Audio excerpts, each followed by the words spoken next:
નમસ્કાર દર્શક મિત્રો, આપ નિહાળી રહ્યા છો વિશ્વાસની જમાવટ ન્યૂઝ ચેનલ. અમદાવાદ શહેર ક્રાઇમ બ્રાન્ચે નશીલા પદાર્થોના વેપાર સામે વધુ એક સફળ કાર્યવાહી કરતા દાણી લીમડા પોલીસ સ્ટેશનમાં નોંધાયેલ એનડીપીએસ કેસના વોન્ટેડ આરોપીને તેના સાગરીત સાથે ગેરકાયદેસર ગાંજાના જથ્થા સહિત ઝડપી પાડ્યો છે. આ કાર્યવાહી શહેરમાં માદક પદાર્થોના વેચાણ પર નિયંત્રણ લાવવા માટે હાથ ધરાયેલી ખાસ ઝુંબેશનો ભાગ છે.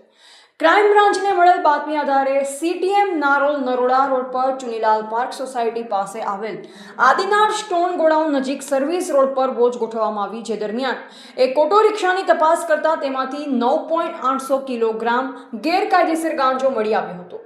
જપ્ત કરાયેલ ગાંજાની કિંમત અંદાજે રૂપિયા 4.90 લાખ છે. ઉપરાંત ઓટો રિક્ષા સહિત કુલ રૂપિયા 5,60,290નો મુદ્દામાલ કબજે લેવામાં આવ્યો છે. આ મામલે ક્રાઇમ બ્રાન્ચે ડીસીબી પોલીસ સ્ટેશનમાં એનડીપીએસ એક્ટની કલમ 8C, 20B, 2B અને 29 હેઠળ ગુનો નોંધી વધુ તપાસ હાથ ધરી છે.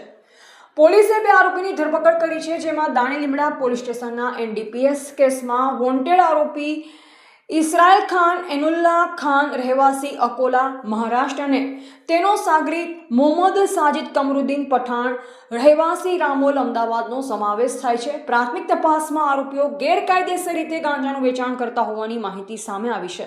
પોલીસે ગાંજાનો જથ્થો ક્યાંથી લાવવામાં આવ્યો હતો, કોને સપ્લાય કરવાનો હતો અને આ સમગ્ર રેકેટમાં અન્ય કોણ સંડોવાયેલ છે તે અંગે તપાસ શરૂ કરી છે. અમદાવાદ શહેરમાં નશીલા પદાર્થોના ગેરકાયદેસર વેપાર સામે ક્રાઇમ બ્રાન્ચ સતત સઘન કાર્યવાહી કરી રહી છે. પોલીસે સ્પષ્ટ કર્યું છે કે આવા ગુનાઓમાં સંડોવાયેલ તત્વો સામે કડક કાયદેસરની કાર્યવાહી યથાવત રાખવામાં આવશે. એવા પ્રવીણ પરમાર, અમદાવાદ.